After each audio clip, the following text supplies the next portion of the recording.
همین نان یک لقمه بخوریم گرچه خدا. اینا ماما سرور که چیزی گفتنی داره دیگه بفرما. خداوند تو را جور داشته بیان خارزاده، خداوند تو را کامیاب سربلند داشته بر کل من دیوالا را که ما بدر دمیجا آمدیم دیگه بدر گفته نانم بخیر تیار است دیگه نشان بده آقا صاحب مدرسه. آقا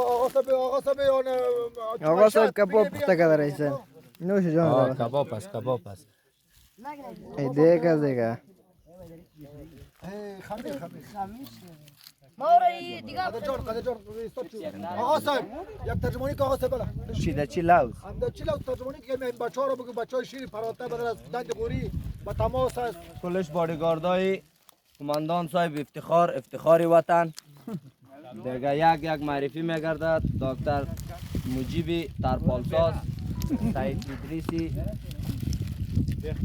بهکن یاسین سگ شورما گفتم نگرفتیم برداری خراب میشه سید محمد جگرخون سید زابیدی ازاره امیر باش بگی. وکیل صاحب ما محترم خسرجان محمددین بنچه محمدی بچه جندال صاحب آجی بودشکن و باز رسیدیم به قماندان صاحب میگذاریم ازی بچه گلندی بچندری ما عزیز خان بیکسته تقریبا آقا تو بگم امار بی که از زیر من بشکات شست اینا میگن بچه ها ما برش عرب میگم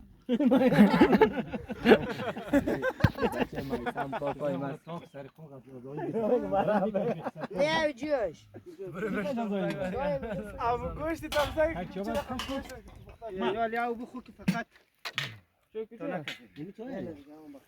جایتان خالی دیگه. یک بغل خامه همین یک دانه کیرو